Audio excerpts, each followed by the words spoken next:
नमस्कार। आज लगेगी क्लास पर्सनल फाइनेंस की। मैं आपको बताऊंगा 10 बहुत ही सिंपल, बहुत ही लेवल पर्सनल फाइनेंस रूल्स जो आपकी वेल्थ क्रिएशन में हेल्प तो करेंगे, लेकिन एवरी डे, चाहे आप मैथमेटिक्स में मेरी तरह बहुत ही बुरे हो, तो भी हर दिन का मैथमेटिक्स आपके लिए आसान बना देंगे। और हर दिन आपके दोस्त हैरान हो जाएगी कि अरे, इतना फास्ट कैलकुलेट कैसे किया, इतना स्मार्ट कैसे हुआ, तुझे कैसे पता कितना रिटर्न मिलने वाला है। हर दिन का पर्सनल फाइनेंस इस वीडियो के बाद आपके लिए आसान होने वाला है। तो चलिए आज पर्सनल फाइनेंस के 10 एवरीडे मैजिकल रूल्स को ठीक से समझते हैं। इन पीके बोला, अरे रुको रुको, एक चीज तो बताना भूल ही गया मैं। अब से इस वीडियो के और में और इस वीडियो में हर वीडियो के और में मेरे एक इस बार और अगली बार भी वीडियो के क्षेत्र में जरूर चले जाएगा। हर वीडियो में एक वेवर को एक गिव अवे हर बार अब मिलने वाला है। संगीत सीधा आते हैं इन personal finance rules. Number 1 rule of. साथ ही बार अब हमको ना लाइफ में एक बड़ी प्रॉब्लम आई है। कोई भी हम स्कीम में इन्वेस्ट करने जैन, कोई भी फिक्स्ड इनकम स्कीम हो, एफडी हो, मनी बैक प्लान हो, जिसमें 7, 8, 10% का इंटरेस्ट है, तो हम हमेशा सोचते हैं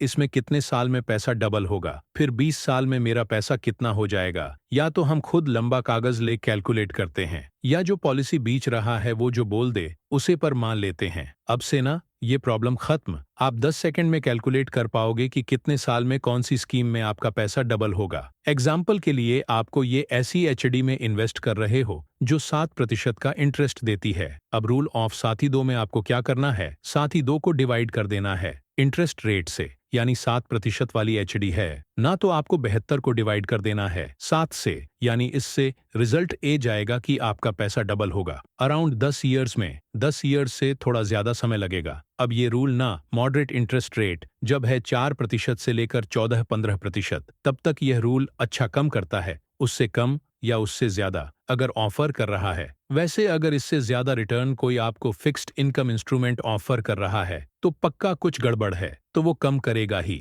14-15% नहीं, और 2.5 से 3% से कम इंडिया में क्या ही ऑफर करता है। तो ये रूल बिल्कुल इंडिया के लिए ही बनाया है। मान लेते हैं एक और एग्जाम्पल लेक की, आपको ये ऐसे इंस्ट्रूमेंट में इन्वेस्ट करो जो 10% इंटरेस्ट दे रहा है। अब आपको जानना है कि पैसा कितने सालों में डबल होगा, तो 72/10 रफले 7 ईयर्स में आपका पैसा डबल होगा। और इस रूल को मैं बार बार फिर उसे कर सकता हूं कि मेरे पास 2 लाख रुपये, यानी अगर 10% है तो 7 साल में ये कर होंगे, फिर उसके साथ साथ में ये 8 होंगे, तो मैं जो मेरा टारगेट अमाउंट है उसे तक 10 से 15 सेकंड्स में पहुंच सकता हूं। ये रूल मुझे लाइफ में ऑलमोस्ट हर दिन कम आता है। अब चलते हैं सेकंड रूल की तरफ, 100 आगे रूल। एक सवाल जो बहुत आम है, जो शायद मुझे ना रोज पूछा जाता है, वो ये कि हम कितना पैसा गोल्ड में डालें, कितना डेट में, कितना रियल स्टेट में, कितना स्टॉक में और कितना म्यूचुअल फंड। ये रूल प्रॉब्लम को काफी हद तक सॉल्व कर देता है। नाम है 100।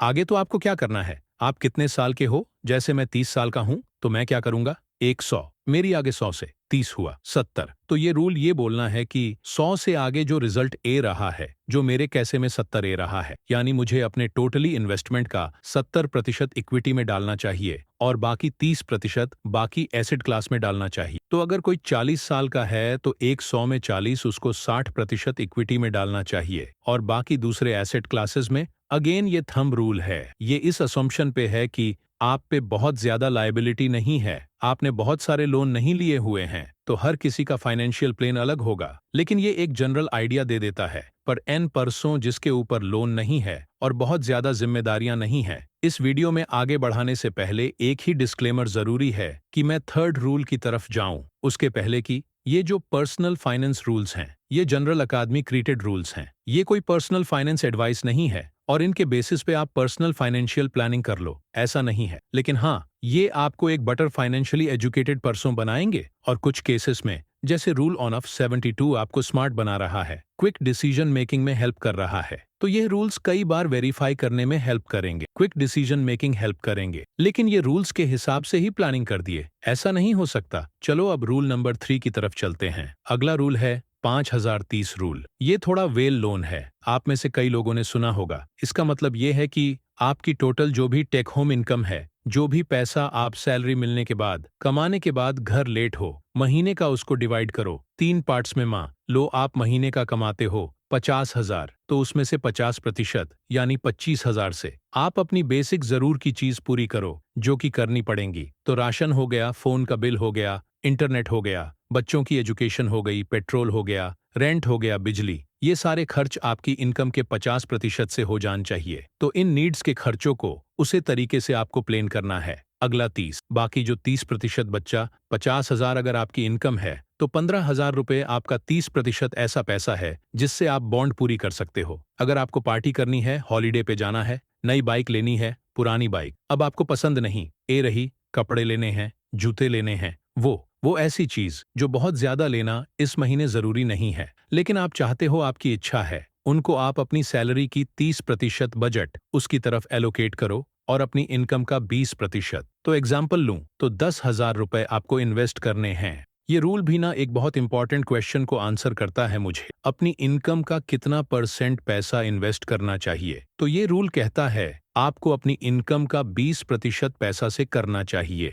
अब जब आपने इसे कर लिया 20%, तो उसमें से कुछ आपसे सेविंग्स अकाउंट में रखोगे इमरजेंसी के लिए, लेकिन बाकी पैसा आपको इन्वेस्ट करना है, यानी फली 15 to 20% of your income you should invest everyone. अब इसी से एक सवाल आता है कि सेविंग्स अकाउंट में कितना पैसा रखना है और इन्वेस्ट कितना करना है, और वही कम आता है। चौथ रूम, इस रूल का नाम है 66 इमरजेंसी रूल, यानी आपके मंथली जो खर्च हैं उसका 6 गुना अमाउंट, 6 बार दी अमाउंट आपको अपनी सेविंग्स अकाउंट में रखना है, क्योंकि वो लिक्विड कैश की आपको जरूर पद शक्ति है, कभी भी कुछ भी रिटायरमेंट ए शक्ति है। अब मैं कह रहा हूं सेविंग्स अकाउंट में रखो, इसका मतलब ये नहीं कि आप उसे पे 2.5% बास कमाओ, उसे पे अपने बैंकर को आपको बोलना है कि भाई मुझे पता है एग्जिस्ट करता है, और इसमें ऑटो स्पीड को ऑन करो, जिससे आपको सेविंग्स अकाउंट पे भी रिटर्न डबल मिलने लगेगा। 2-3 की बजाय आपको 6-7% का रिटर्न आपके सेविंग्स अकाउंट में मिलता रहेगा, और सेविंग्स अकाउंट की फ्लेक्सिबिलिटी भी रहेगी, आप जब चाहे उसको रिडीम कर सकते हो, लेकिन रिटर्न आपको ज्यादा मिलेगा जितने दिन वो पैसा आपके अकाउंट में है। और अगर आपके मंथली खर्च हैं 25,000 के, तो आपको 1.5 लाख रुपए, 1,50,000 रुपए आपको अपने सेविंग्स अकाउंट पे रखना है, अगर आपके मंथली एक्सपेंस हैं 25,000। अब इसी से कनेक्ट एक और सवाल आता है। इस सवाल के बाद लोग मुझे एक सवाल जरूर पूछते हैं, आपने ये तो बता दिया है इमरजेंसी फंड कितना लेना है, अब जरा ये भी बता दो कि इंश्योरेंस, खास करके लाइफ इंश्योरेंस कितना लेना है। इसका भी एक रूल है, ये कहता है कि अगर आपकी एनुअल इनकम है 5 लाख रुपए, तो उसका 20 गुना आपको लाइफ इंश्योरेंस लेना चाहिए, यानी 1 करोड़। तो अगर आप महीने का 10 लाख कमाते हो तो आप 2 करोड़ इसका लाइफ इंश्योरेंस ले लो। जो भी आपके एनुअल इनकम है उसका 20 टाइम्स आपको लाइफ इंश्योरेंस लेना है। जब मैं लाइफ इंश्योरेंस का रहा हूं तो मेरा मतलब है टर्म प्लान, और कोई बिल्कुल भी किसी भी और तरह का इंश्योरेंस का मेरा कोई मतलब नहीं, आपको टर्म प्लान ही लेना है। अगला एक सवाल बहुत आता है लोगों से कि हम टोटल कितना लोन ले सकते हैं, हमारी इनकम टैक्स है तो मतलब हमको कितना लोन लेना चाहिए मैक्सिमम। तो इसका रूल है 40% एमी रूल, यानी बेसिकली अगर आपकी मंथली इनकम है 50,000 रुपए, तो आपको मैक्सिमम इतना लोन लेना है कि आपकी एमी 20,000 से ज्यादा की ना हो। अब इसमें एक और चीज आई है, आपकी एमी 20,000 होगी कि 15,000 रुपए होगी, से अमाउंट ऑफ लोन के लिए मान लो 10 लाख का लोन लेते हो, अब आपकी एमी 50,000 होने वाली है, 1 लाख होने वाली है, या 10,000 होने वाली है, ये इस बात पे डिपेंड करेगा कि आप कितने समय के लिए लोन ले रहे हो। तो ये रूल ना आधी प्रॉब्लम सॉल्व करता है, ये बताता है कि आपका एमी कभी भी जो मंथली पे आउट्स होंगे आप बैंक को, जो आप किस्त चुकाओगे, वो कभी भी आपकी टोटल सैलरी का 40% से ज्यादा नहीं होना चाहिए। तो आपको एक अंदाज लगेगा, लेकिन दूसरा आपको ये जानना है कि कितने कितने ईयर पे मेरी एमी कितनी आएगी, यानी अगर मैं 10 लाख का लोन 1 साल के लिए लूं तो एमी कितनी आएगी, 5 साल के लूं तो कितनी आएगी, और 10 साल के लोगों तो कितनी आएगी। जब आप उसकी पूरी एक सीट देखोगे कि कितने ड्यूरेशन में मेरी कितनी एमी ए रही है, तब आप राइट लोन अमाउंट डिसाइड कर पाओगे और राइट टेनी और डिसाइड कर पाओगे। तो ये रूल ध्यान रखना, 40% से ज्यादा मंथली सैलरी का आपका लोन पे आउट करने में नहीं जाना चाहिए। ये सिर्फ मैं होम लोन की बात नहीं कर रहा, सारे लोन कंबाइन करके और अलग अलग टेन्योर में कितना पे आउट आएगा, कितनी एमी आएगी, वो के लिए आप फिनोलॉजी का एमी कैलकुलेटर उसे कर सकते हो, सबके लिए फ्री है। लिंक मैंने इस वीडियो के डिस्क्रिप्शन में डाल दिया है। यह कैलकुलेटर आपको ऑप्टिमम लोन टेन्योर चीज करने में हेल्प कर देगा। अब अगला रूल है रिटायरमेंट प्लानिंग को लेकर। इसका नाम है 25x रिटायरमेंट रूल। ये रूल हमें बताता है कि कब हम खुद के रिटायरमेंट के लिए रेडी हैं। तो अक्सर हम आजकल सपना देखते हैं, मैं 45 मिनट रिटायर होना चाहता हूँ, मैं 35 मिनट में, 30 में। कुछ इन्फ्लुएंस का पछता है तो आपको पैदा होने से पहले रिटायर करते हैं। खैर, हम सबकी इच्छा होती है एक फिक्स्ड समय में रिटायर होने की। तो कब आप रिटायर होने के लिए रेडी है, ये रूल हमें ये बताता है। ये रूल सिंपल चीज कहता है, अगर आपके मंथली एक्सपेंस 10 लाख है पर एग्जाम्पल है, तो आप तब रिटायर होने के लिए रेडी हो जब सेविंग्स अकाउंट में आप अपना एक कैपिटल रख दो और आपको हर महीने इंटरेस्ट 10 लाख से ज्यादा कम मिलता रहे। अब ऐसा करने करता है कि सेविंग अकाउंट में आपको 3:30 4% के आसपास का रिटर्न मिलेगा। इसीलिए ये रूल ये कहता है कि आपके जो वाली एक्सपेंस हैं उसका 25 गुना पैसा आपके सेविंग्स अकाउंट में होना चाहिए। यानी अगर आपके ईयरली एक्सपेंस हैं 10 लाख रुपए तो आपके पास सेविंग्स अकाउंट में करोड़ रुपए होने चाहिए। अब जब 2.5 करोड़ आपके सेविंग्स अकाउंट में होंगे ना और आपको 3.3% का इंटरेस्ट मिलेगा, तो हर साल आपको 10 लाख रुपए मिलने लगेंगे बांस के रूप में। इसलिए रूल इस तरीके से बनाया गया है। इसमें एक बात हमको ये ध्यान रखती है कि इन्फ्लेशन भी होती है, और अगर आप अर्ली रिटायरमेंट ले रहे हो ना मान लो आपका प्लान है 40 साल रिटायर होने का, यानी आपको अब अगले अपनी जिंदगी के 40 साल शायद सिर्फ पैसिव इनकम में गुजरते, तो आपको 25 नहीं, आपको 30 साल की पैसे भी इनकम आई रहे। इस तरीके का कॉर्पोरेशन चाहिए। ये रूल तब सही है जब कोई 60 के आसपास रिटायर होने वाला है। तो जब कोई 60 के आसपास रिटायर होता है ना, तो वो रफले 2025 साल और जिएगा। तो ऐसे में बहुत ज्यादा इन्फ्लेशन की मार नहीं पड़ेगी और इतना 25 टाइम्स ऑफ हज और एनुअल एक्सपेंस वाला रूल कम करेगा। लेकिन अगर कोई 60 की पहले की रिटायरमेंट का सोच रहा है, तो आपको 25 टाइम्स नहीं, आपको शायद 40 टाइम्स ऑफ कॉर्पस चाहिए टू सस्टेन योरसेल्फ। एक बार फिर से मैं इसको समराइज कर देता हूं। अगर आपके एनुअल एक्सपेंस हैं 10 लाख रुपए, तो आपको इतना पैसा सेविंग्स अकाउंट में चाहिए कि आपको हर साल 10 लाख रुपए बांस में मिलता रहे।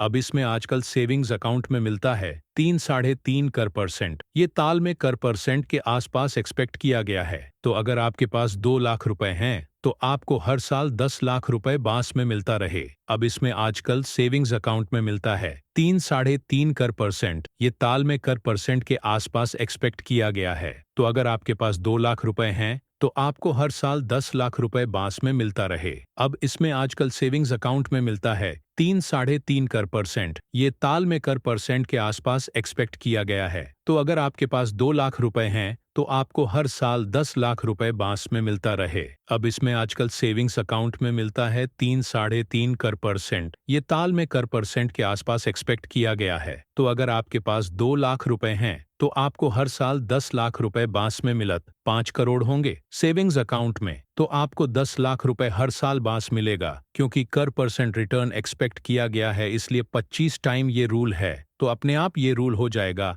33 गुना, यानी 33 टाइम्स एनुअल एक्सपेंड आपको अपना पैसा सेविंग्स अकाउंट में रखना है। अगर आप ये सोच रहे हो कि इंटरेस्टेड नीचे जान वाले हैं, आप 2% का नेटवर्क एक्सपेक्ट करोगे, तो आपको 50 बार कॉर्पस सेविंग्स अकाउंट में रखना है। तो ये रूल डायनेमिक है, based on interest rate expectation. अब आप ये कॉर्पस क्रिएट तब होगा जब आप ठीक से इन्वेस्ट करोगे। ठीक से इन्वेस्ट करने का एक बढ़िया रूल है, फर्स्ट वीक रूल। बहुत सिंपल है। हम सब कैसे इन्वेस्ट करते हैं, जो पैसा महीने के खर्चों के बाद बैक गया उसको इन्वेस्ट कर दो। ऐसे में हमेशा टारगेट होता है, यार इस महीने में 5,000 इन्वेस्ट करूंगा, बचते हैं 3,000, हमारे प्लेन की ना बैंड बचती है। इसको उल्टा करना है पहले महीने। अगर आपकी सैलरी पहले उरी तारीख की, अगर आपकी सैलरी 5 तारीख की आई है, आप 6 तारीख की शिप लगाओ। अगर हम शुरू में इन्वेस्ट कर देंगे ना, तो हम महीने का बजट जो पैसा बच्चा उसके हिसाब से चलाएंगे। तो रूल को बदलना है, इन्वेस्ट फर्स्ट स्पेंड लेटर। हम करते हैं स्पेंड फर्स्ट इन्वेस्ट लेटर, ये नहीं करना है। लास्ट रूल बहुत सिंपल है, बहुत अच्छा है।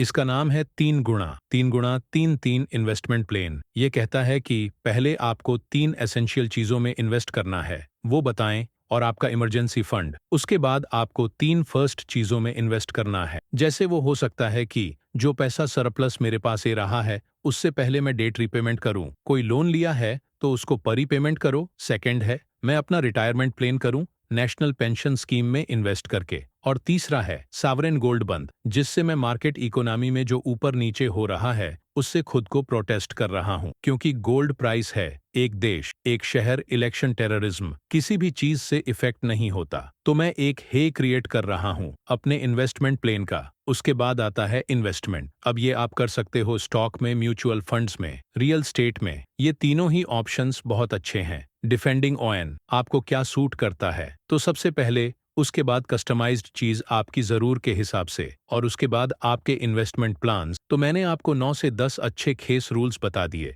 लेकिन आप समय है जो सारे रूल्स हैं ना, ये थंब है, तो ये आपकी सिचुएशन को समझ नहीं सकते इस मामले में। यह थोड़े डब रूल्स, ये आपकी सिचुएशन को समझते नहीं है। इसीलिए कौन सा रूल आप पर अप्लाई होगा, किस कंडीशन में होगा, वो आपको डिसाइड करना है। बस ये रूल्स आपको पता होना चाहिए, क्योंकि जनरल ये सारे रूल्स अच्छे हैं, काफी लोगों ने अपने हुए हैं, टाइम टेस्टेड हैं, और इससे आपका ज्यादातर स्थिति में बहुत ज्यादा नुकसान नहीं होने वाला है। तो ये अच्छे रूल्स हैं, लेकिन हो सकता है आप पे अप्लाई ना करें। जैसे पाइनएप्पल में बहुत सारे न्यूट्रिएंट्स होते हैं जिससे उसको एलर्जी है, उसके लिए वो खतरनाक भी हो सकता है। तो इसी तरह अगर कोई वीडियो बनाया दिया जाए कि पाइनएप्पल के फायदे, इसका मतलब यह नहीं है कि उसको भी खाने हैं जिसको उससे एलर्जी। इसी तरह से फाइनेंशियल रूल्स भी होते हैं, तो या तो किसी फाइनेंशियल एडवाइजर से कंसल्ट करिए या खुद सोचिए कि कौन सा रूल आपके लिए सही है, कौन सा नहीं है। तो पता है एक चीज जो मुझे मेरे कमेंट क्षेत्र में कई बार बहुत अच्छी लगती है, वह यह कि अगर कोई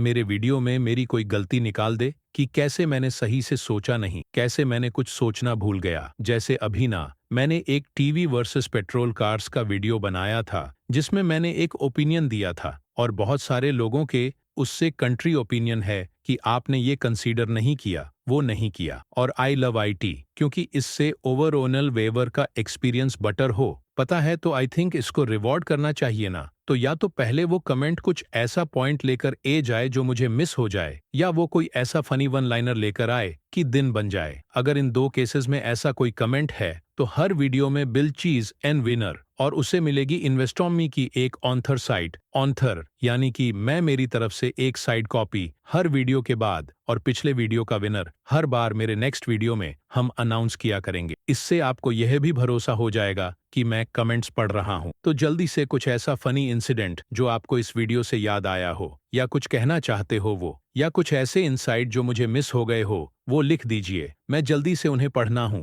और अगले वीडियो में जल्दी से विनर आउट करता हूं। उम्मीद करता हूं ये वीडियो आपको पसंद आया होगा। जल्दी आऊंगा एक और ऐसा वीडियो। इन पीके बाय बाय।